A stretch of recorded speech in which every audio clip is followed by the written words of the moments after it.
नमस्कार। उम्मीद है आप सभी अच्छे होंगे।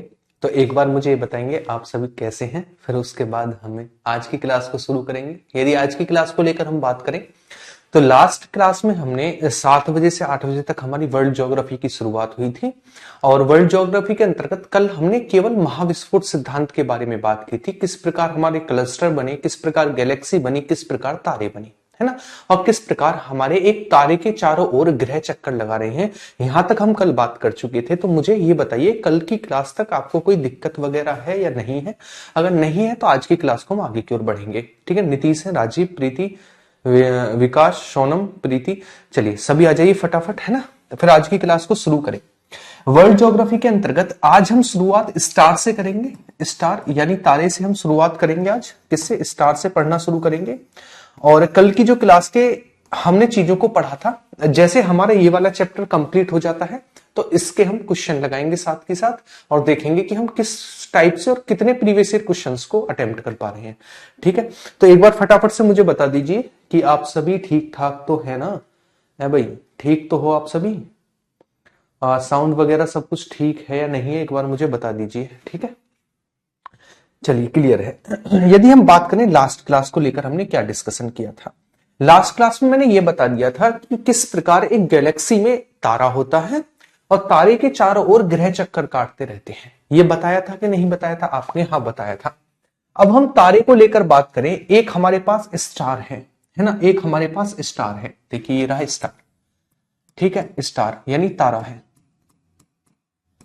अब मुझे एक चीज बताइए कि मैंने एक आपको बहुत सिंपल सी चीज बताई थी कि तारा आखिरकार बना कैसे था। तो आपने कहा सर पता है तारा कैसे बना था। कोई जब हमारे पास बहुत बड़ा विस्फोट हुआ था तो एक टुकड़ा आया, है ना, इस टुकड़े ने और टुकड़ों को अपनी ओर आकर्षित किया और टुकड़ों को अपनी ओर आकर्षित किया और टुकड़ों को अपनी ओर आकर्षित किया। और जब आकर्षित करते रहे तो इनमें एक जो इनके अंदर हाइड्रोजन थी उनमें नाभिकीय संलयन हुआ, जिसके कारण बहुत तगड़ी ऊर्जा उत्पन्न हुई और ये एक तारा बना, ये एक स्टार बना। ठीक है ना, एक तारा बना, स्टार बना। तो मुझे एक चीज बताइए, ये प्रक्रिया अब भी तो चल रही होगी, यानी इनके अंदर अब भी तो फोर्स अंदर की ओर लग रहा होगा, हाँ या ना? आप में हाँ लग रहा होगा। यदि ये फोर्स लगातार लगता रहेगा, लगातार लगता रहेगा, लगातार लगता रहेगा तो इसमें एक विस्फोट होगा, है ना। क्या होगा? इसमें एक विस्फोट होगा। अच्छा, विस्फोट होने के बाद दो प्रकार की चीजें बनेंगी, दो तारे बनेंगे, विस्फोट के दो टुकड़े बनेंगे। अच्छा, एक चीज समझिएगा, यहां पर सिंपल सी चीज मैं आपको समझाता हूं, आप ये चीज देखिएगा, मुझे ये समझाइएगा। यहां पर एक आपने एक चीज देखी, क्या आपने गैस की एक लॉ देखी होगी? कमेंट आपकी नहीं आ पा रही है शायद मेरे पास। मैं कह रहा हूं आपने गैस की लॉ देखी। ये क्या हमारे पास गैस है, गैस की क्या है? लॉ है, एक लॉ है। अच्छा, इस लॉ में आपने देखा होगा जब हमारे पास गैस बहुत अच्छी होती है, ईंधन बहुत अच्छा होता है या फिर गैस बिल्कुल साफ होती है, तब हमारी लॉ कैसी जलती है? नीले कलर की जलती है। कैसी जलती है? नीले कलर की जलती है। अच्छा, जैसे जैसे गैस खत्म होने लगती है यानी ईंधन खत्म होने लगता है या फिर ईंधन बेकार होता है, तब हमारी रेड कलर की होने लगती है। तब कैसी होने लगती है? रेड कलर की होने लगती है। उसी तरीके से एक तारा होता है। तारा कैसे काम करता है भैया? तारे के अंदर जो ऊर्जा है ना, जो शुरुआती जीवन होगा तारे का, मतलब तारा पैदा हुआ एक तरीके समझिए, तो तारा शुरुआत में कैसा चमकेगा? आपके वो नीले कलर का चमकेगा, यानी उसमें ऊर्जा बहुत है जब वो नीले कलर का चमक रहा है। ठीक है ना। नीले के बाद सफेद होगा, सफेद के बाद पीला होगा, पीले के बाद वो लाल होगा। कैसा होगा? लाल होगा। यह एक तारे का क्रम होता है। कभी कभी पूछता है जब तारा अपनी प्रारंभिक अवस्था में होता है, इनिशियल स्टेज में होता है, तब उसका कलर कैसा होता है? तब ऊर्जा की मात्रा ज्यादा होती है और इसका कलर नीले कलर का होता है। कैसा होता है? नीले कलर का होता है। तो आप एक चीज को याद रखेंगे, तारा शुरुआत में नीले कलर का होता है, जैसे जैसे उसकी ऊर्जा खत्म होती जाएगी नीले से सफेद की ओर बढ़ेगा, सफेद से हमारे पास कैसा बढ़ेगा? ठीक है ना, सफेद बढ़ेगा, फिर पीला होगा, पीले के बाद फिर लाल होगा। यह एक तारे का जीवन काल दर्शाता है, यानी तारा जो है वो अपने जीवन काल में किस ओर बढ़ रहा है। ठीक है, आपने कहा सही है। यानी अगर मैं ये लेकर बात करूं कि एक तारे का जीवन काल कैसे होता है, एक स्टार का जीवन काल, जीवन काल यानी लाइफ कैसी होती है, लाइफ कैसी होती है एक स्टार की। कैसी होती है वो चीज समझिएगा। यहां दीपिका पादुकोण या फिर रणवीर सिंह की बात नहीं हो रही है, बल्कि एक स्टार यानी एक तारे की बात हो रही है। कैसा होता है आपने सर, शुरुआत में अगर हमारे पास कोई स्टार है, मैं यहां पर स्टार की एक चीज बनाता हुआ चलूंगा, आप उसको समझते हुए चलेंगे। मान लीजिए आपके पास कोई स्टार है, ये रहा, ठीक है। उसके बाद इसकी सेकंड स्टेज आई, उसके बाद इसकी थर्ड स्टेज आई, उसके बाद इसकी फोर्थ स्टेज आई। कौन सी स्टेज आई? फोर्थ स्टेज आई। 4 स्टेज थी इसकी। आपसे पूछेगा जब तारा अपनी शुरुआती स्टेज में होता है तब वो किस कलर का चमकता है? तब वो नीले कलर का चमकता है। कैसा चमकता है? तब वो नीले कलर का चमकता है। कैसा? नीले कलर का चमकता है, ठीक है। 1 मिनट रुकिएगा।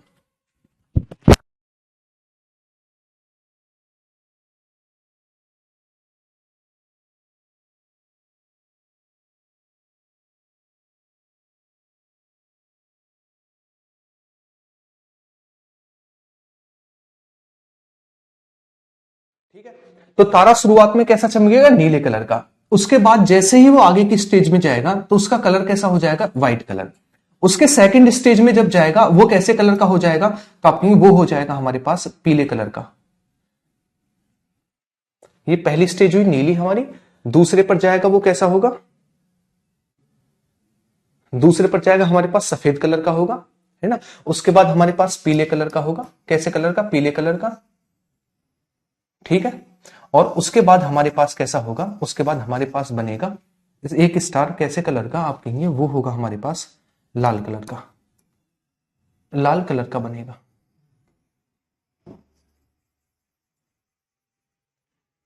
ठीक है, लाल कलर का बनेगा। ठीक, तो एक बार इनका क्रम लिखिएगा। फर्स्ट स्टेज है, फर्स्ट स्टेज, ये सेकंड स्टेज है, ये थर्ड स्टेज है, ये लास्ट स्टेज है, लास्ट स्टेज है, ठीक है इसकी। अच्छा, कैसा कलर? नीला, सफेद, सफेद, पीला, पीला और लाल, लाल। तीन क्वेश्चन मैं आपके यहां से तैयार कराता हूं। सबसे पहला, प्रारंभिक तारे का प्रारंभिक रंग नीला होता है, नीला होता है, ठीक है। जो यह दर्शाता है, जो यह बताता है कि स्टार में बहुत एनर्जी है, बहुत ऊर्जा है और वह नया है, वह नया है। यह दर्शाएगा शुरुआत की चीज। जैसे जैसे उसमें ऊर्जा खत्म होने लगेगी वो सफेद होने लगेगा, सफेद के बाद पीला होने लगेगा, उसके बाद लाल होगा। लाल को लेकर क्वेश्चन पूछे तो आप कहेंगे जब तारा लाल होता है इसका मतलब होता है वो लास्ट स्टेज में है, इसका मतलब होता है उसका अंतिम समय चल रहा है ना। और इसका मतलब होता है उसमें ऊर्जा की बहुत ज्यादा कमी है, यानी अब तो बिल्कुल गैस बुझने ही वाली है। जब आप कभी भी अपने देखना, जब भी आपके घर में गैस खत्म होगी तो उस समय पर क्या होगा, वो जब बुझने वाली होगी, गैस खत्म होने वाली होगी, तब उसका कलर लाल होगा, क्योंकि ईंधन जो है वो लगभग खत्म हो चुका है। ठीक, तो आप लिखेंगे यह दर्शाता है कि लाल रंग, स्टार का लाल रंग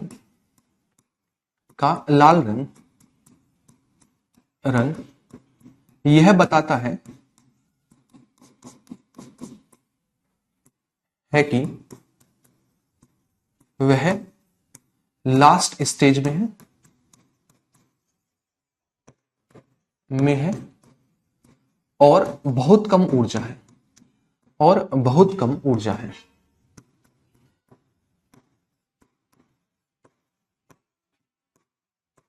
सिंपल सी चीज हुई, कोई दिक्कत की बात नहीं इसमें, ठीक है। ये हमारे 4 टाइप हुए।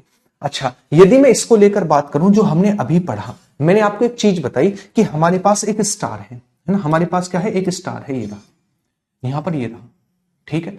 अब होगा क्या, इसमें होगा ये कि इसमें भी तो खिंचाव बन रहा होगा अंदर की ओर, हाँ या ना? आपकी हाँ बन रहा होगा, क्योंकि ये बना ही जब था स्टार, स्टार बना ही जब था जब इसके अंदर खिंचाव पैदा हुआ, इन्होंने और चीजों को जोड़ा, तभी तो लाइट चली थी, तभी तो स्टार बना था। आपके यहाँ इसमें और भी तो खिंचाव पैदा होगा। खिंचाव पैदा होते होते होते होते जब ये लाल अवस्था में आ जाएगा, रेड जॉइंट हो जाएगा, इसको कहते हैं red joint. Red joint, red joint कहते हैं। जब रेड जॉइंट जो है बहुत ज्यादा आकर्षण पैदा होगा तो इसमें एक विस्फोट होगा जिसे कहते हैं सुपरनोवा विस्फोट। क्या कहते हैं? सुपरनोवा विस्फोट। तो आपसे पूछेगा सुपरनोवा विस्फोट किससे संबंधित है? एक स्टार से संबंधित है, ठीक है ना।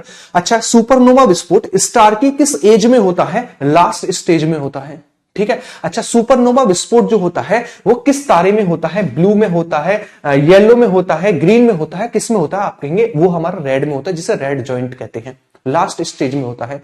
तो इसमें एक विस्फोट होगा जिसे क्या कहा जाएगा? जिसे कहा जाएगा सुपरनोवा विस्फोट, ठीक है, सुपरनोवा विस्फोट। एक चीज आप लिखेंगे यहां पर ऐड करके लिखते हैं।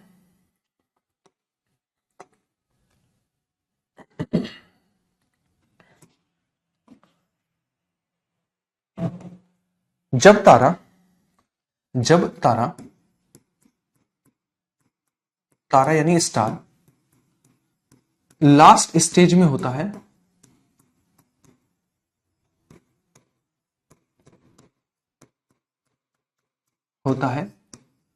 तो लास्ट स्टेज में होता है, इसे रेड जॉइंट कहा जाता है, रेड जॉइंट कहा जाता है, इसमें एक विस्फोट होता है, इसमें एक विस्फोट होता है,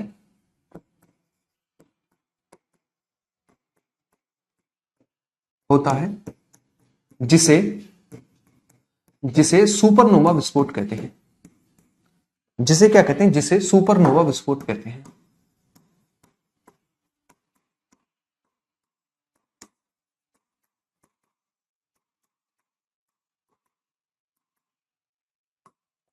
कहा जाता है,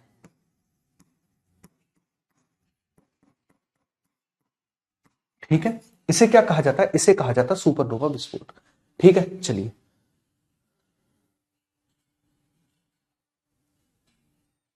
ठीक है, सुपरनोवा विस्फोट इसे कहा जाता है। अच्छा, मैं एक चीज बता रहा हूं, अगर सुपरनोवा विस्फोट के बाद दो भाग हुए, है ना, एक भाग हमारा ये रहा, एक भाग हमारा ये रहा, ठीक है, दो भाग बने मान लीजिए। अगर इसका द्रव्यमान या अगर इसका मास, द्रव्यमान सूर्य के द्रव्यमान का 1.4 ms प्लस है ना, इसे समझिएगा, और इसका मास जो है, द्रव्यमान जो है वो भी 1.4 ms माइनस है। दो ही तो विस्फोट होंगे, ठीक है ना, दो ही तो विस्फोट होंगे। विस्फोट हुआ, दो टुकड़े बने, दो टाइप के टुकड़े बने। एक हमारे पास ऐसा द्रव्यमान है जो कि 1.4 ms प्लस है, यानी मास ऑफ सन, यानी जो हमारे पास टूटकर टुकड़ा आया उसका मास 1.4 गुना ज्यादा है सूर्य के द्रव्यमान से, और एक है हमारे पास जिसका मास 1.4 गुना कम है सूर्य के द्रव्यमान से। दो भाग बनेंगे, है ना, क्या बनेंगे? दो भाग बनेंगे। इसे कहा जाएगा, जिसका ज्यादा है, पल्सर तारा, और इसे क्या कहा जाएगा? इसे कहा जाएगा सफेद ड्राफ्ट, ठीक है ना।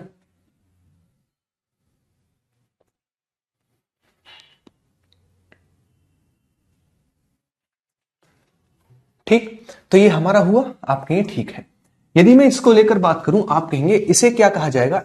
अगर ज्यादा है ना, मास ऑफ सन 1.4 गुना ज्यादा है मास ऑफ सन से, ये हमारे पास 1.4 गुने से कम है किसके मास से? सन के मास से, ठीक है। इसे कहा जाएगा न्यूट्रॉन तारा, न्यूट्रॉन या पल्सर तारा कहा जाता है, न्यूट्रॉन या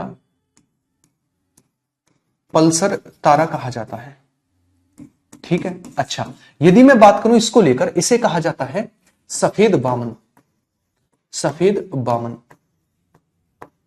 यानी व्हाइट ड्राफ्ट, व्हाइट ड्राफ्ट, ठीक है। व्हाइट ड्राफ्ट या फिर सफेद वामन कहा जाता है। दो प्रकार के बने, है ना, दो प्रकार के बने। आगे चलकर यही जो सफेद वामन है यही हमारा ब्लैक ड्राफ्ट बन जाएगा, काला वामन बन जाएगा, काला वामन यानी ब्लैक ड्राफ्ट बन जाएगा, ब्लैक ड्राफ्ट बन जाएगा। ठीक, तो आपने यहां तक ये समझा कि हमारे तारे में जब खिंचाव पैदा होगा तो ये भी एक समय पर आकर फूटेगा। अगर फूटने पर हमारे दो प्रकार के मास बनेंगे, कौन कौन से? यदि उसका द्रव्यमान सूरज के द्रव्यमान का 1.4 गुने से ज्यादा है तब उसे कहा जाएगा न्यूट्रॉन या फिर पल्सर तारा। अगर उसका द्रव्यमान सूर्य के द्रव्यमान के 1.4 गुने से कम है तो उसे कहा जाएगा सफेद वामन यानी व्हाइट ड्राफ्ट। आगे चलकर व्हाइट ड्राफ्ट ही ब्लैक ड्राफ्ट बनेगा। ब्लैक होल नहीं है, ब्लैक ड्राफ्ट है। यहां तक की चीजों में कोई दिक्कत है तो मुझे बताइए, वरना इन दोनों को लेकर पॉइंट लिखिएगा। यदि यदि सुपरनोवा विस्फोट के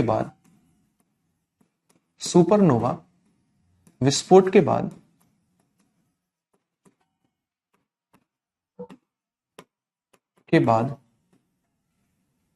शेष भाग का द्रव्यमान के बाद टूटे भाग का मास सन के मास से 1.4 गुना ज्यादा है तो यह पल्सर तारा बनता है।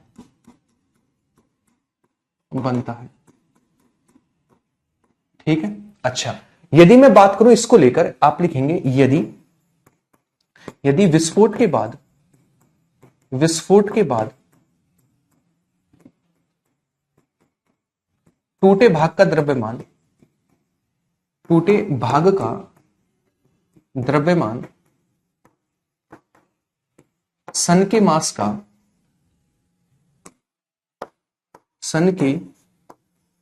के 1.4 गुना से कम है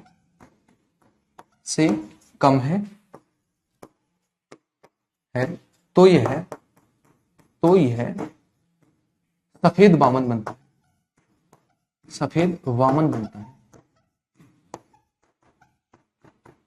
अभी आपको लग रहा होगा मैंने क्या बता दिया, है ना, लेकिन क्वेश्चन के तरीके समझिएगा क्या बनते हैं। अभी मैं पता चल जाएगी आपको क्या बनता है। ठीक, तो यहां तक की चीजें क्लियर है। एक बार मुझे बताइए कि हमने अभी तक जो पढ़ा, मैं आपको एक बार रिवाइज कराऊंगा, आप चीजों को समझिएगा। मैंने ये कहा जब हमारी कोई भी तारा क्या है, एक लाइट ही तो है। तो आपने कहा जैसे हमारे घर में गैस होती है, गैस की इनिशियल लाइट कैसी होती है, वो हमारे पास नीले कलर की होती है, उसके बाद वो पीली भी होगी, मतलब सफेद होगी, उसके बाद पीली होगी, पीली के बाद लाल होगी। उसी तरीके से एक स्टार का भी जीवन होता है।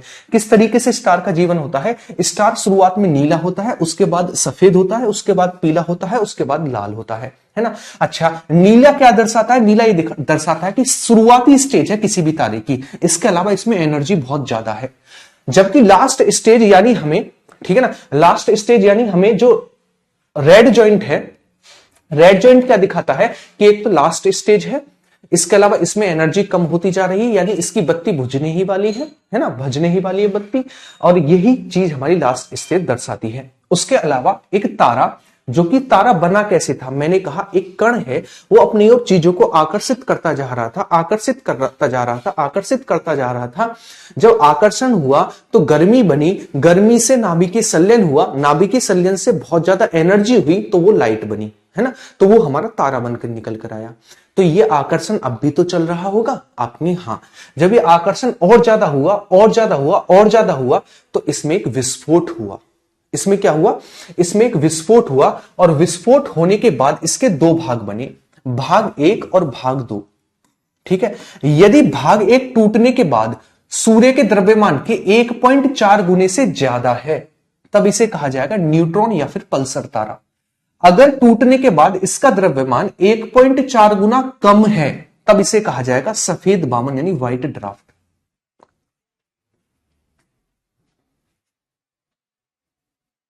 ठीक है, चीज को समझे आप अपनी। हाँ, तो यहां तक की चीज आपकी क्लियर है, वाइट ड्राफ्ट और हमारे पास न्यूट्रॉन और पल्सर तारा। मुझे यहां तक बताइए। नेहा नहीं समझ में आ रहा, कोई दिक्कत नहीं है, हर चीज समझ में आए ये भी जरूरी नहीं होता है, हर चीज समझ में आए ये भी जरूरी नहीं होता, क्योंकि वैकेंसी भी तो बहुत कम है, वैकेंसी निकलेंगी आपकी गिनी चुनी और बच्चे बहुत ज्यादा हैं। तो आप एक चीज समझिए, आपको दिमाग पे जोर डालना होगा, आपको थोड़ा दिमाग पे जोर डालना होगा, तब चलेगी चीज। साइकिल चलाना जिंदगी में समझा होगा तो आपने ये नहीं कहा होगा जी मुझ पे चलानी ही नहीं आ रही है, प्रैक्टिस की होगी, हर चीज को समझना पड़ता है।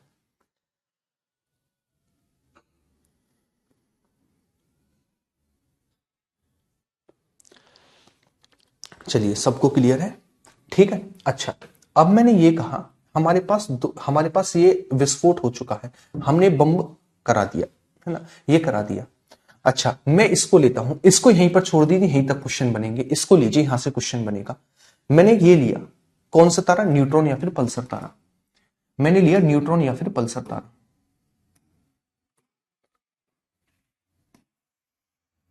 ठीक है, ये लिया। अब मुझे बताइए, एक चीज बताइए कि,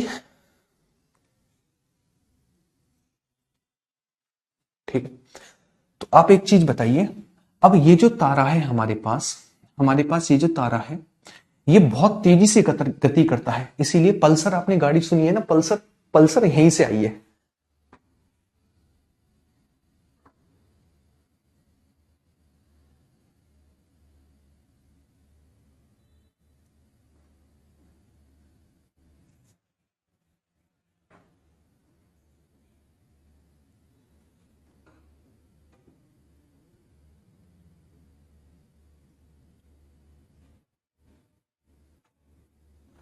ठीक है, ठीक है,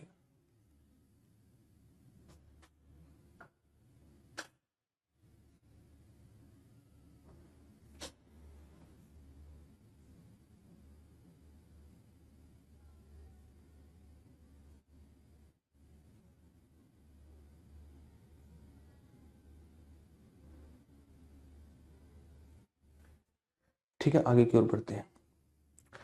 चलिए, ये बहुत तेजी से गति करता है, जिसके कारण इसमें जो इलेक्ट्रॉन है ना, इसमें जो इलेक्ट्रॉन है, यहां पर जो इस तारे में इलेक्ट्रॉन थे, ये बहुत तेजी से गति करता है, इस प्रकार बहुत तेजी से गति करता है, बहुत तेजी से मूवमेंट करता है, तेजी से गति करता है, जिसके कारण इसमें जो इलेक्ट्रॉन थे, इलेक्ट्रॉन जो थे वो बाहर चले जाते हैं, यानी इलेक्ट्रॉन चले जाते हैं बाहर, और इसमें बचता क्या है, इसमें बचते हैं प्रोटॉन प्लस न्यूट्रॉन, न्यूट्रॉन बचते हैं। और प्रोटॉन और न्यूट्रॉन में क्या होता है, प्रोटॉन और न्यूट्रॉन में क्या होता है, हमारे पास प्रोटॉन न्यूट्रॉन में आकर्षण बल होता है, और सबसे तगड़ा आकर्षण बल अगर किसी में होता है तो वो प्रोटॉन और न्यूट्रॉन ही है, सबसे तगड़ा। तो इसमें ये जो हमारे पास कौन सा तारा है, पल्सर या फिर न्यूट्रॉन तारा, पल्सर या फिर या न्यूट्रॉन तारा है, न्यूट्रॉन तारा है, ठीक है।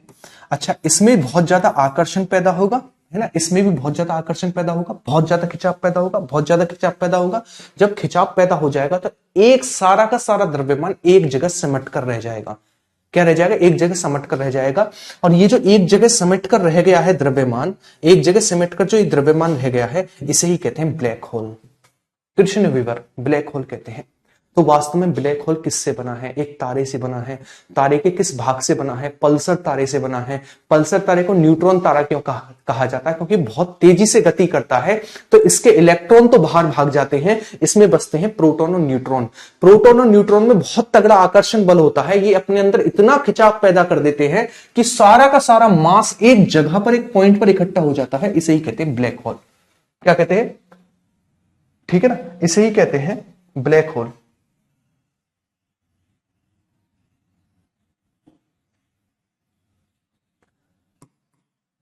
इसे ही कहा जाता है ब्लैक होल,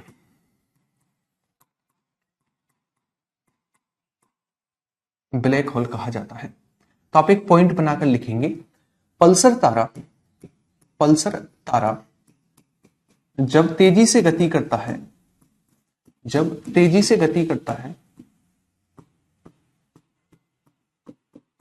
गति करता है, तो इलेक्ट्रॉन बाहर निकल जाते हैं,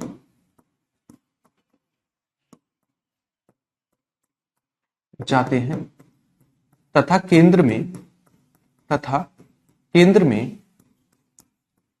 केंद्र में न्यूट्रॉन और प्रोटॉन, न्यूट्रॉन व प्रोटॉन में इतना आकर्षण होता है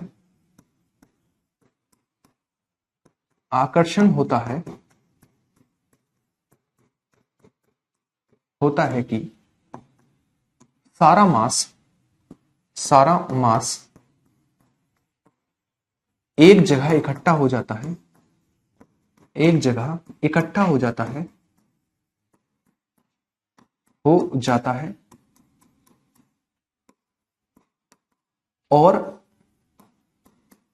और एक ब्लैक स्पॉट बनाता है,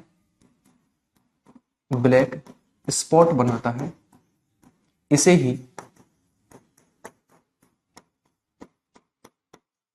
ही ब्लैक होल कहते हैं, ब्लैक होल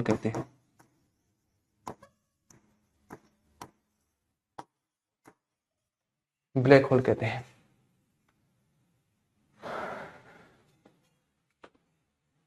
ठीक है, तो एक चीज को समझिएगा ब्लैक होल कैसे बना, शुरुआत से समझिएगा ब्लैक होल की घटना। मैंने ये कहा कि जो हमारा स्टार था दो भागों में टूटा, स्टार के दो भागों में टूटने के बाद एक भाग जिसका द्रव्यमान सूरज के द्रव्यमान का 1.4 गुना ज्यादा था, उसे कहा गया पल्सर या फिर न्यूट्रॉन तारा।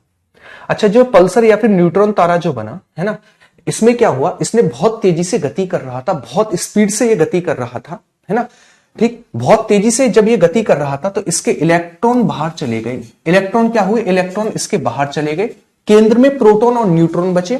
जब प्रोटॉन और न्यूट्रॉन में आकर्षण बल पैदा हुआ तो इनका सारा का सारा मास, जितना भी मास था, एक जगह आकर इकट्ठा हो गया, एक स्पॉट बना दिया, स्पॉट है ना, स्पॉट बना दिया, और उस स्पॉट को ही कहा गया ब्लैक होल। क्या कहा गया, ब्लैक होल कहा गया। ठीक है, ब्लैक होल इसे कहा गया। तो यहां तक की चीजों को नोट डाउन करिए, शुरुआत से एक बार नोट डाउन करेंगे, है ना, जहां से हम पढ़ रहे थे वहां से ही नोट डाउन करेंगे, शुरुआत से बिल्कुल। सबसे पहले आप यहां से नोट डाउन करेंगे, पहला पॉइंट ये था।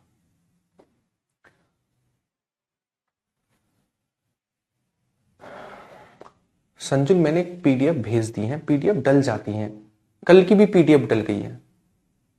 दिमाग में थोड़ा बहुत ब्लैक होल है क्या? पीडीएफ कल की भी डली हुई है, अब आज की क्लास की पीडीएफ पहले ही डलवा देता।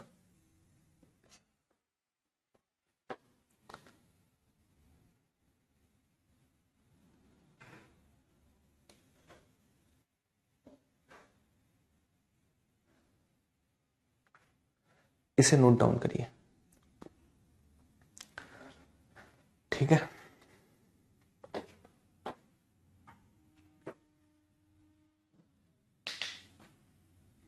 उसके बाद इसे नोट डाउन करेंगे।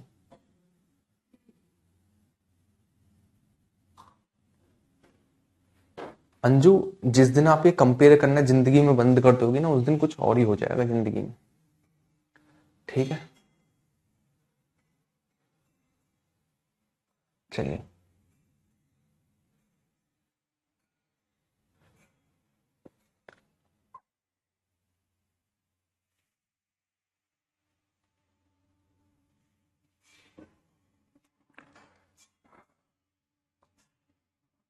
इसे नोट डाउन करिएगा लास्ट।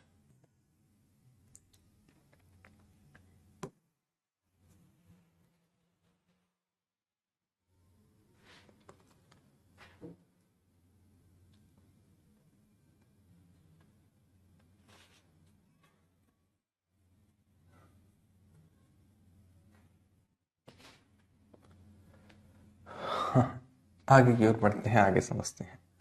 अब डालिएगा आप हेडिंग सौरमंडल। हेडिंग क्या डालेंगे, सौरमंडल क्या है। ब्रह्मांड में हमने देखिए किन किन चीजों को पढ़ा था, क्या हमने ब्रह्मांड में इन सभी चीजों को समझा था या नहीं समझा था? मुझे एक बात बताइए, ये सारी चीजें हमने ब्रह्मांड में समझी थी, क्या क्या समझा था? स्टार इसमें आते हैं, है ना, प्लेनेट इसमें आते हैं, गैलेक्सी इसमें आते हैं, है ना, और सैटेलाइट इसमें आती हैं। यही तो हमारा ब्रह्मांड था, यही तो हमारा ब्रह्मांड था। और ब्रह्मांड जो उनके बीच में स्पेस था उसे ही क्या कहते हैं, उसे ही अंतरिक्ष कहते हैं। इनके बीच में स्पेस को क्या कहा जाता है, अंतरिक्ष कहा जाता है। ठीक, चलिए आगे की ओर बढ़ते हैं, आगे समझते हैं। अब हेडिंग डालिएगा सौरमंडल, है ना, सौरमंडल हेडिंग डालिएगा सौरमंडल। अगर हम सौरमंडल को लेकर बात करें तो सौरमंडल में हमारा सबसे पहला सूर्य, इसी के आधार पर देखिए सूर्य का मंडल, यानी सूर्य के मंडल में क्या क्या चीजें हैं। तो आपने सर सूर्य के मंडल में हमारे पास ग्रह आते हैं, है ना, और ग्रह के चारों ओर चक्कर लगाने वाले उपग्रह आते हैं, और ग्रह और उपग्रह के मतलब ग्रह जो होते हैं उनके बीच में क्षुद्र ग्रह पाए जाते हैं, क्षुद्र ग्रह की पेटी पाई जाती है। तो इन सभी को मिलाकर बोला जाता है सौरमंडल। ठीक है ना यार, तुम इतना डिस्टर्ब करने लगे हो बीच क्लास में जिसका कोई जवाब नहीं। लो नोट करो पहले तो, पूरा फ्लो खराब कर देना है, पूरा फ्लो। हाँ, बरमुडा ट्राइंगल वही है, ब्लैक होल, मतलब ब्लैक होल नहीं है लेकिन कुछ इसी तरीके का गुरुत्वाकर्षण है वहां पर, अटलांटिक ओशियन में बरमुडा ट्राइंगल। सर मास क्या है, मास है, हाँ ठीक है, चलिए अब यहां तक नोट कर लिया होगा, समझिएगा। मैं आपको यह समझा रहा हूं, सौरमंडल आपने हेडिंग डाली, सौरमंडल क्या है, सूर्य और उसका मंडल, सूर्य और उसके मंडल में, ठीक है ना, ठीक, सूर्य और उसके मंडल में हमारे पास ग्रह, उपग्रह, क्षुद्र ग्रह ये आते हैं, यानी सूर्य, ग्रह, उपग्रह और क्षुद्र ग्रह, इनको मिलाकर सौरमंडल बोला जाता है। तो आप एक पॉइंट बनाकर लिखेंगे, सौरमंडल, सौरमंडल ग्रह, मतलब सौरमंडल सूर्य, ग्रह, उपग्रह, उपग्रह व क्षुद्र ग्रह से मिलकर बना होता है, ग्रह से मिलकर बना होता है, बना होता है।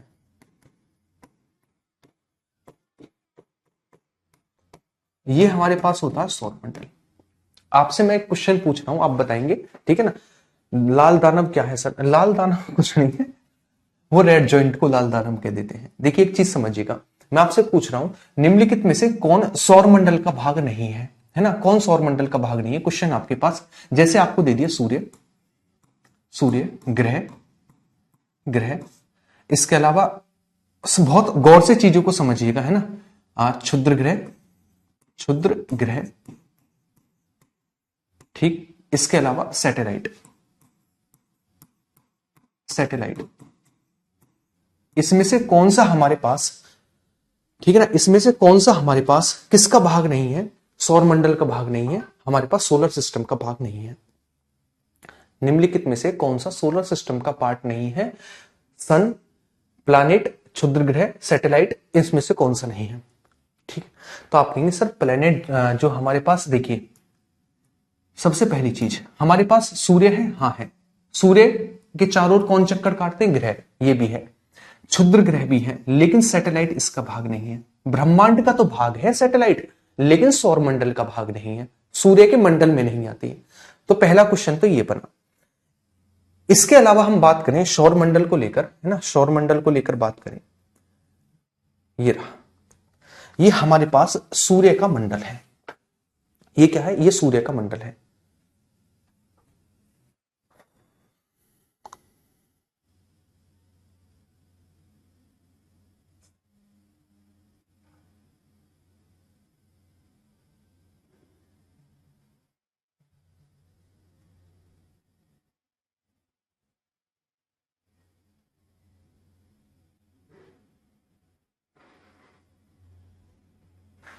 ठीक, अच्छा, यदि हम बात करें, देखिए सबसे पहले इसमें कौन आता है, सबसे पहले इसमें आता है सूर्य, सूर्य।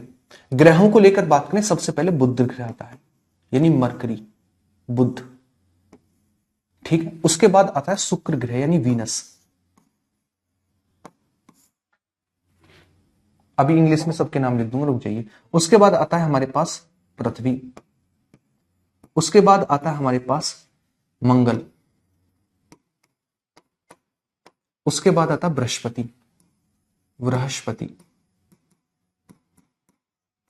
उसके बाद आता है हमारे पास शनि, उसके बाद आता है हमारे पास अरुण, अरुण, उसके बाद आता है वरुण, वरुण आता है। तो हमारे पास ग्रह कितने हैं, पहली चीज ग्रह कितने हैं, तो आपका आंसर होगा सर हमारे पास अगर हम ग्रह को काउंट करेंगे तो हमारे पास ग्रह आते हैं 1 2 3 4 5 6 7 और 8, यानी हमारे पास कुल 8 ग्रह हैं। ठीक है ना, हमारे पास क्या है, टोटल 8 ग्रह हैं।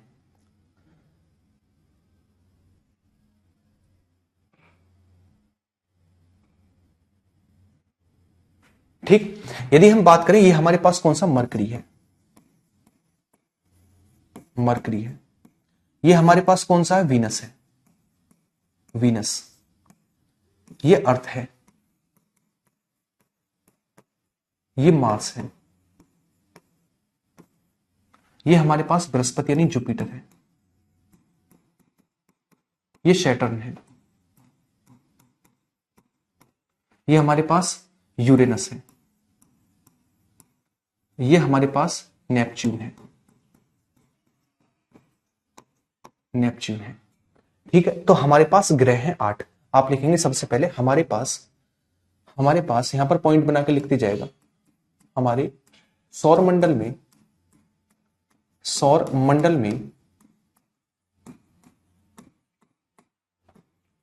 8 ग्रह हैं, 8 ग्रह हैं, पहला पॉइंट। दूसरा लेकर बात करें, इनका क्रम है ना, इनका क्रम, ठीक, इनका क्रम किस प्रकार, सूर्य से बढ़ते हुए क्रम में किस प्रकार है। सूर्य के सबसे पहले आता है बुध, बुध के बाद शुक्र, शुक्र के बाद पृथ्वी, उसके बाद मार्स, जुपिटर, सैटर्न, यूरेनस और नेपच्यून। ये हमारे पास क्या आते हैं, ग्रहों का एक क्रम है ना, ग्रहों का क्रम है। आपसे क्वेश्चन पूछेगा सूर्य से बढ़ते हुए क्रम में 4th नंबर पर कौन सा आता है, तो 1 2 3 4 यानी मंगल आता है। 5th नंबर पर कौन सा आता है, बृहस्पति आता है। सबसे दूर कौन सा है, वरुण है। ठीक है ना, सबसे पास कौन सा है, बुध है। ठीक, दूसरे नंबर पर कौन है, वीनस यानी शुक्र है। पृथ्वी किस नंबर पर है सूर्य से क्रम में, वो तीसरे नंबर पर है। किस नंबर पर, तीसरे नंबर पर है। तो आप लिखेंगे सूर्य से बढ़ते क्रम में ग्रहों का क्रम, सूर्य से बढ़ते क्रम में ग्रहों का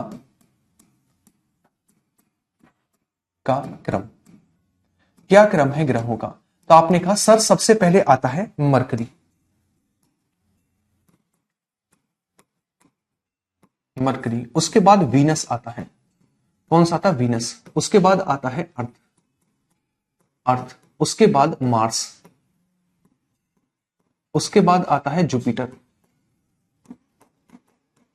उसके बाद कौन सा आता है, सैटर्न, उसके बाद आता है यूरेनस, उसके बाद आता है नेपच्यून, नेपच्यून आता है। यह क्रम हुआ हमारा सूर्य से बढ़ते हुए क्रम में। ठीक है, सबसे पहला उठाए वो है हमारे पास बुध ग्रह। कौन सा, बुध ग्रह। यदि हम बुध ग्रह को लेकर बात करें, सबसे पहला पॉइंट, बुध ग्रह जो है वो सूर्य के सबसे नजदीक है। बुध ग्रह सूर्य के सबसे नजदीक है, पहला पॉइंट है ना, पहला पॉइंट सूर्य के सबसे नजदीक है। तो एक एक पॉइंट को पहले लिखते हुए चलेंगे साथ के। चलिए पहले मैं बता देता हूं। देखिए, मरकरी को लेकर बात करें, सूर्य के सबसे नजदीक है। मुझे एक चीज बताइए, इसे चक्कर काटना पड़ेगा कुछ ऐसे, है ना, हाँ या ना। अच्छा, इसको कुछ ऐसे काटना पड़ेगा, इसकी जो कक्षा है वो बड़ी होगी। इसको और दूरी से काटना पड़ेगा ऐसे, इसको और दूरी से काटना पड़ेगा इस तरीके से, इसको और दूरी से काटना पड़ेगा, और सबसे दूरी से ये काटेगा, यानी सबसे ज्यादा दूरी से चलनी पड़ेगी। जैसे एक गोल ग्राउंड है, गोल ग्राउंड के जो सबसे बाहर चक्कर मारेगा उसे ज्यादा दूरी तय करनी पड़ेगी, बशर्ते जो अंदर अंदर मारेगा। तो इसका मतलब हम क्या समझे, इसका मतलब हम ये समझे कि यदि मैं इसको लेकर बात कर रहा हूं, बुध सबसे पास है, तो इसका मतलब है वो सूर्य के सबसे जल्दी चक्कर लगाएगा और 88 दिनों में सूर्य का चक्कर लगा लेता है। ठीक, तो आपसे पूछेगा कौन सा ऐसा ग्रह है जो सूर्य के सबसे पहले चक्कर लगाता है, तो आपका आंसर होगा मरकरी यानी बुध है। कितने दिनों में, 88 दिनों में लगाता है। रीजन क्या है, क्योंकि ये सूर्य के सबसे नजदीक है, इसे कम कक्षा में घूमना पड़ता है, इसकी में ऑर्बिट कम है इसका जो इसमें घूमता है सूर्य के पास, तो सबसे पहले चक्कर लगाएगा, 88 दिन में लगाएगा। दूसरी बात यह है कि ये जो हमारे पास मरकरी है ना, मरकरी, इसका वायुमंडल नहीं है, इसके पास अपना वायुमंडल नहीं है। होता क्या है, अब सूर्य के सबसे नजदीक है तो सीधी सी बात है इससे खूब हीट आएगी, अरे हाँ या ना, आपके यहां हीट आएगी। और जब इसका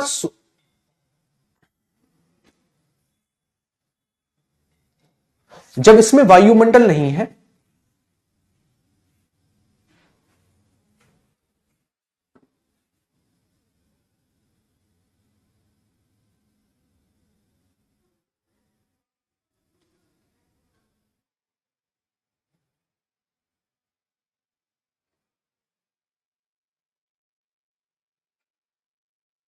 अमन क्या दिक्कत है?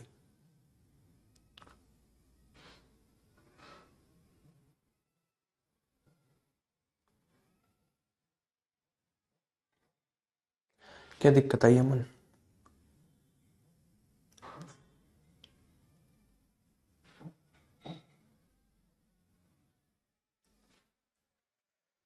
देखिए, सबसे पहला, इसमें आपका खुद का वायुमंडल नहीं है, ठीक है ना। जब इसके पास वायुमंडल नहीं तो इसका मतलब वायु नहीं है। अच्छा, जब वायु नहीं है, ठीक है ना, वायु नहीं है तो इस पर जैसे सूर्य का प्रकाश पड़ेगा कोई भी इसे रोक नहीं पाएगा, ठीक है ना, रोक नहीं पाएगा क्योंकि कोई गैस ही नहीं है ना, कोई गैस ही नहीं। जैसे ही सूर्य का प्रकाश पड़ा तुरंत ये जलने लगेगा, यानी बहुत ज्यादा हीट हो जाएगी, और शाम जैसे होगी सारी की सारी हीट निकल जाएगी, क्योंकि कोई जगह ही नहीं है रोकने वाली, कोई जगह ही नहीं है रोकने वाली। ठीक, तो आपसे पूछता है ऐसा कौन सा ग्रह है जिसका दैनिक तापांतर सर्वाधिक होता है। दैनिक तापांतर का क्या मतलब है? दिन में बहुत ज्यादा गर्म और रात में बहुत ज्यादा ठंडा। रीजन क्या है? रीजन है जब तक प्रकाश पड़ रहा है तब तक तो ये जल रहा है, और जैसे ही सूर्य का प्रकाश इससे हटा, क्योंकि इस पर वायुमंडल तो है नहीं, तो जितना का जितनी लाइट थी वो सारी की सारी बाहर निकल गई, बहुत ज्यादा ठंडा हो गया, बर्फ की तरह ठंडा हो जाता है रात में, और दिन में सूर्य की तरह जलता है। तो दिन और रात के टेम्परेचर को डिफरेंस देखें तो सबसे ज्यादा डिफरेंस जो है वो बुध के पास ही है। ठीक है, तो एक बार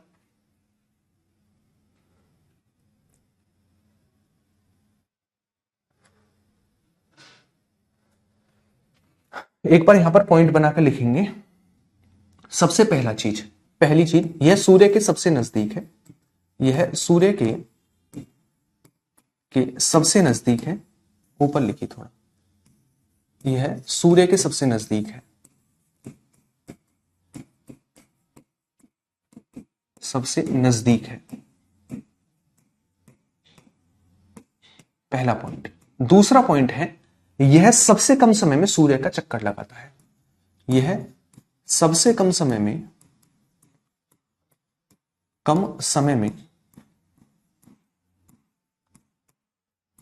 सूर्य का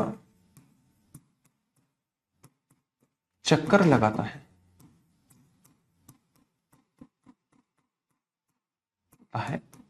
आप लिखेंगे यह 88 दिनों में, यह 88 दिनों में सूर्य का चक्कर लगाता है, चक्कर लगाता है। इसके अलावा, है ना, इसके अलावा इस पर वायुमंडल नहीं है, वायुमंडल नहीं है, जिस कारण यह दिन में बहुत गर्म,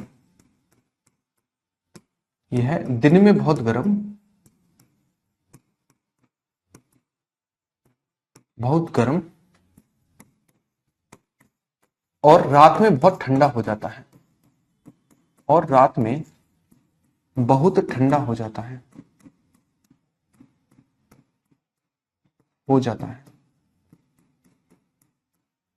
ठीक है। इसी के बारे में लिखेंगे सबसे ज्यादा दैनिक तापांतर, सबसे ज्यादा दैनिक तापांतर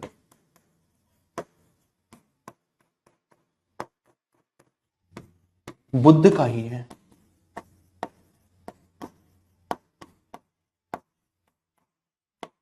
बुध का ही है।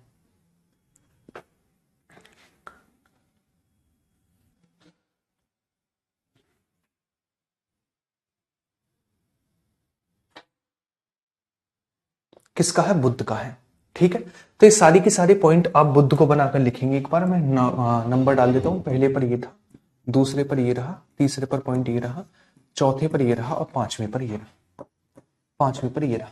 एक पॉइंट बनाकर और लिखेंगे यहां पर, इसका कोई उपग्रह नहीं है, इसका कोई भी उपग्रह नहीं है,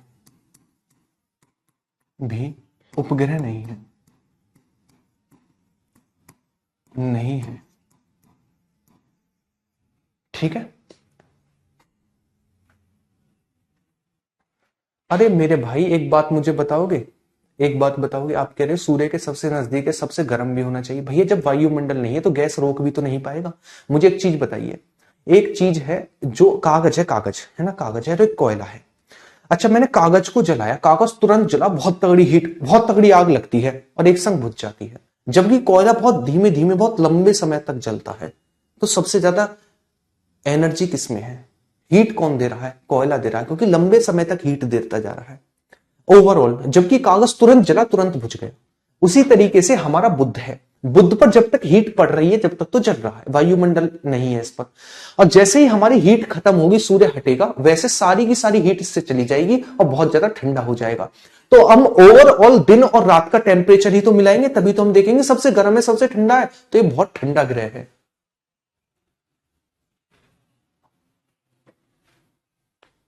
ठीक है, तो एक बार इस चीज को नोट डाउन करिए।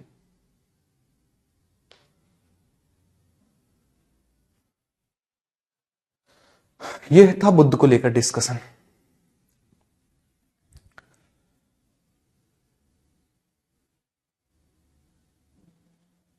यहां तक कोई दिक्कत है तो एक बार मुझे बताएंगे, वरना तो हम आगे की ओर चलेंगे। यहां तक कोई दिक्कत समस्या है तो वो बताइए, वरना आगे की ओर बढ़े। ठीक है, चलिए थोड़ा सा बुध को लेकर डिस्कशन करें। हमने क्या पढ़ा, देखिए पृथ्वी सूर्य के सबसे नजदीक है ना, पहला पॉइंट ये सूर्य के सबसे नजदीक है ना। इसका स्वयं का वायुमंडल नहीं है, जिस कारण यहां पर दैनिक तापांतर बहुत ज्यादा होता है। कैसा होता है, बहुत ज्यादा होता है। ठीक, इसका परिक्रमण काल का मतलब होता है सूर्य के चारों ओर चक्कर लगाना 88 दिन में सबसे पहले लगा लेता है। और इसका कोई भी उपग्रह नहीं है, इसका कोई भी उपग्रह नहीं है। ठीक, हाँ रोटेशन ये रहा, घूर्णन इसका 59 दिन का है। घूर्णन कितने दिन का है, 59 दिन का है। ठीक है, कोई दिक्कत है, कोई दिक्कत नहीं है। नोट करना चाहे 1 मिनट है, नोट करिए। उसके बाद शुक्र को लेकर बात करेंगे, शुक्र को लेकर बात करेंगे। ठीक है, चलिए भैया आगे की ओर चलते हैं।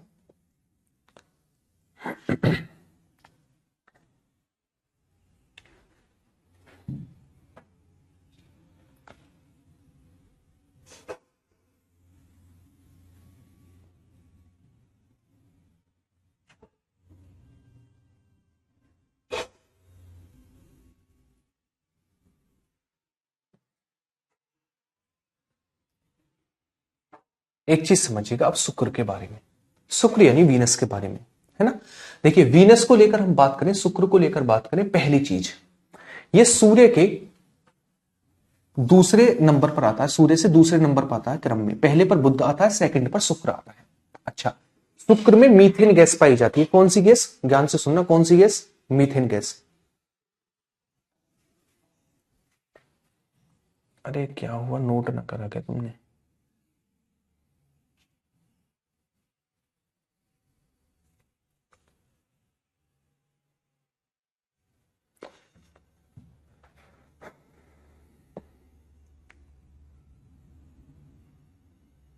ठीक, देखिए इस पे हमारे पास कौन सी गैस पाई जाती है, आपकी मीथेन गैस पाई जाती है। जिसके कारण इस पर क्या होता है, जैसे इस पर सूर्य का प्रकाश पड़ता है, वो सारी सारी की सारी गैस को क्या कर लेता है, सारी की सारी हीट को अवशोषित कर लेता है और जलने लगता है। तो आपसे पूछे पूरे के पूरे सौर मंडल का सबसे गर्म ग्रह कौन सा है, आपका आंसर होगा वो है हमारे पास वीनस। इस पर कार्बन डाइऑक्साइड भी पाई जाती है ना। तो आप कहेंगे वीनस जो है वो सबसे ज्यादा गर्म ग्रह है। रीजन है इसमें पाई जाने वाली CO2 और इस पर पाई जाने वाली मीथेन। CO2 क्या करती है, CO2 मीथेन क्या करती है, इसकी हीट को, सूर्य की हीट को एब्जॉर्ब कर लेती है और बहुत टाइम तक रोक के रखती है। रात हो जाए उसके बाद भी रोक कर रखती है, फिर दिन में सूरज निकलेगा, फिर इन पर हीट पड़ेगी, फिर उसको एब्जॉर्ब कर लेंगी, तो ये बहुत ज्यादा चमकता है। अब मुझे एक बात बताइए, जो चीज गर्म है, बल्ब गर्म क्यों है, रॉड गर्म क्यों है, क्योंकि वो चमक रही है। तो इसका मतलब ये सर्वाधिक गर्म ग्रह है दूसरा पॉइंट, ये सर्वाधिक चमकीला ग्रह है ना। जब चमकता है एकदम सुंदर सुंदर तो इसे सुंदरता की देवी कहते हैं। इसे भोर का तारा कहते हैं। भोर का तारा क्यों कहते हैं? भोर मतलब सुबह सुबह का समय है ना। भोर मतलब 4-5 बजे के समय को भोर कहते हैं। अच्छा, भोर का समय, भोर का तारा क्यों कहते हैं? क्योंकि इसमें इतनी ज्यादा लाइट है कि ये रात के समय भी चमकता है।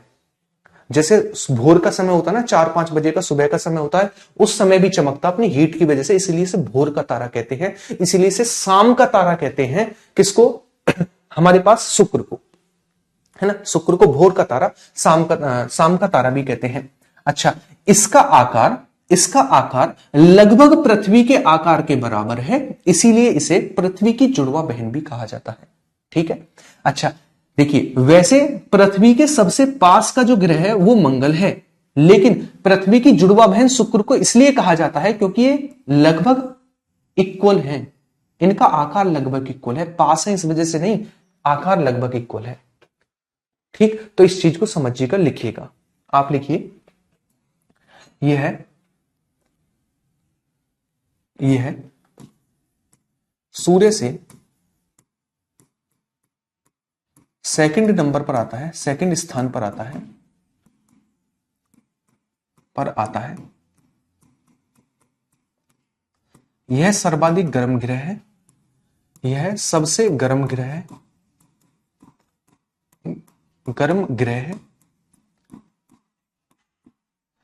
ठीक है ना। इसीलिए इसे शाम का तारा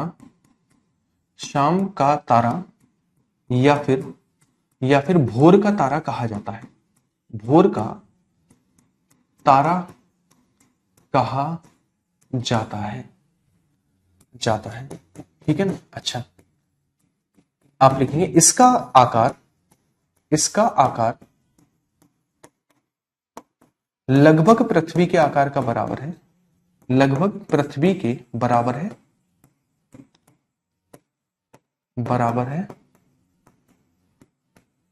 इसीलिए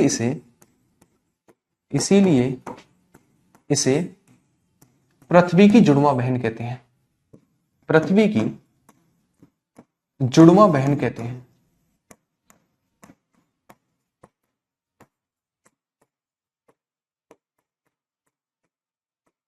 पृथ्वी की क्या कहते हैं? पृथ्वी की जुड़वा बहन इसे कहा जाता है। ठीक है। अच्छा, एक और पॉइंट लिख लेना, पृथ्वी के सबसे पास का ग्रह मंगल है। ये पॉइंट बनाकर लिख लेना। आकार कभी कभी दे देना, किस कारण कहा जाता है, तो आप लिखेंगे नोट बनाकर, पृथ्वी के सबसे पास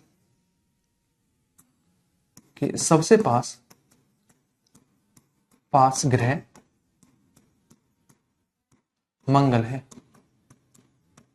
है। ठीक है। अच्छा, जितने भी ग्रह हैं, ठीक है ना, ठीक, जितने भी ग्रह हमारे वो वेस्ट टू ईस्ट चक्कर लगाते हैं, लेकिन जो हमारा शुक्र और वरुण है, इनके ये जो चक्कर लगाते हैं ये ईस्ट टू वेस्ट लगाते हैं। कैसे? ईस्ट टू वेस्ट लगाते हैं। तो आप लिखेंगे यह यानी शुक्र यानी वीनस जो है, यह सूर्य का चक्कर अपोजिट डायरेक्शन में लगाता है अन्य ग्रहों के, और वो डायरेक्शन है ईस्ट टू वेस्ट। आप लिखेंगे, यहां पर पॉइंट बनाकर नीचे लिख लीजिए इस चीज को। शुक्र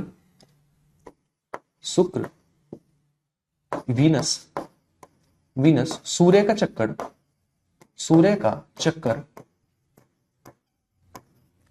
ईस्ट टू वेस्ट लगाता है।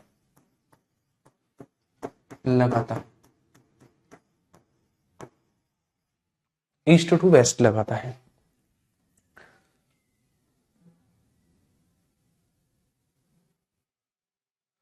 ज्योति कह रही है, अगर ये चमकता है तो इसको प्लैनेट क्यों कहा जा रहा है? अरे, ये जो दिमाग के दो कानों के बीच में जो खाली स्थान रह गया है गलती से, मैंने आपको शुरुआत में एक चीज बताई थी, कोई कितनी भी जले, आप मुझे एक बात बताइए, कमरे में बैठे हो आप और इतनी लाइट जला दी कि तुम भी जलने लगे, तुम पे भी चकाचौंध हो गई, है ना। तो इसका मतलब तुम स्टार हो, तुम तारे हो, तुम इसका मतलब लाइट हो। अरे भैया, वो हम जो चमक रहे हैं एक कमरे में, वो लाइट की वजह से चमक रहे हैं, तो इसका मतलब हम थोड़ी ना लाइट हो गए, ट्यूबलाइट है भाई। ट्यूबलाइट तो ट्यूबलाइट ही रहेगी, ठीक, तो आप कहेंगे हम चमक रहे हैं किसी और की वजह से, यानी ये ग्रह चमक रहा है सूर्य के प्रकाश की वजह से, इसलिए तो ये ग्रह है, खुद के से चमकता तब इसे स्टार कहते हैं। ठीक, यहां तक की चीजें क्लियर है? हाँ या ना मुझे बता दीजिए। एक बार इसे नोट डाउन करिए, फिर आगे की ओर बढ़े, इसकी थोड़ी सी थ्योरी को जानेंगे। देखिए, यदि हम बात करें किसको लेकर, वीनस को लेकर, वीनस को लेकर हम बात कर रहे हैं। सबसे पहला पॉइंट, यह सौरमंडल का सबसे गर्म ग्रह है ना। यह अन्य ग्रहों के विपरीत यानी ईस्ट टू वेस्ट चक्कर लगाता है। मैंने आपको दो बताई थी, कौन कौन से, यूरेनस और वीनस, ठीक है ना। इसका घूर्णन यानी अपने अक्ष पर 243 दिन में घूमता है, सूर्य का चक्कर 224 दिन में लगाता है। यह सबसे चमकीला है। क्यों भैया, जब जब सबसे ज्यादा गर्म है तो गर्म चीज चमकेगी भी तो ज्यादा, तो सबसे चमकीला है। इसे सुंदरता की देवी कहते हैं क्योंकि बहुत ज्यादा चमकता है। आकार में पृथ्वी के लगभग समान है, इसीलिए इसे पृथ्वी की जुड़वा बहन कहा जाता है। पृथ्वी की क्या कहा जाता है? पृथ्वी की जुड़वा बहन कहा जाता है। ठीक है, तो एक बार इसे नोट डाउन कर लीजिए।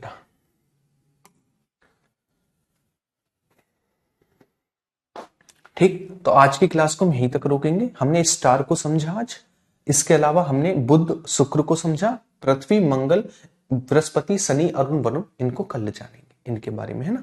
और इसके बाद हमारा सौर मंडल वाला पोर्शन जो है ना, जो कॉस्मोस वाला पोर्शन है वो खत्म हो जाएगा हमारा। उम्मीद है आपको आज चीजें समझ में आऊंगी, किस प्रकार एक हमारा स्टार टूटता है, स्टार के टूटने के बाद किस प्रकार हमारे पास वो सफेद बावन और पल्सर तारा बनता है, किस प्रकार पल्सर तारे से हमारा ब्लैक होल बनता है, और उसके अलावा हमने ग्रहों के बारे में जाना। ठीक है, तो एक बार मुझे बताइए यहां तक की चीजों में अगर कोई दिक्कत है आपको, अगर है तो मुझे बताइए, वरना आज की क्लास को यहीं पर रोकेंगे।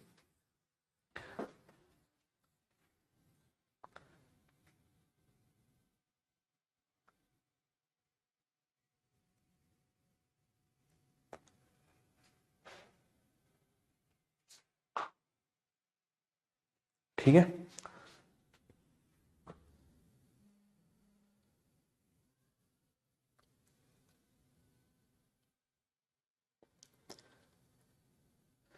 चलिए। अरे अंजू, आप जी धन्यवाद क्यों कह रही हैं? आप तो कंपेयर करो ना टीचरों में, आप यहाँ कंपेयर करने के लिए ही तो, आप जज ही तो हैं, पीसीएस जे तो ही आपने निकाला है। दो टीचरों में कंपेयर करना, फैसला करना कौन अच्छा है कौन बुरा है, यही तो आपका काम है। इसी के लिए आपकी नियुक्ति हुई है और इसी के लिए आप तैयारी कर रही हो। जिस डिपार्टमेंट में जाओगी, दो अधिकारियों के बीच में तुलना करोगी, कानों में जाकर चुगलियां करोगी, है ना। थैंक यू नहीं बोलते हैं, आप कंपेयर करो। ठीक है, बाकी हम कल की क्लास में मिलते हैं। ठीक है, कल की क्लास में मिलते हैं, आगे के पोर्शन को पढ़ेंगे। बाय बाय, ख्याल रखिएगा अपना। अभी आपकी एक और क्लास है, उसमें मिलते हैं। ठीक है, चलिए।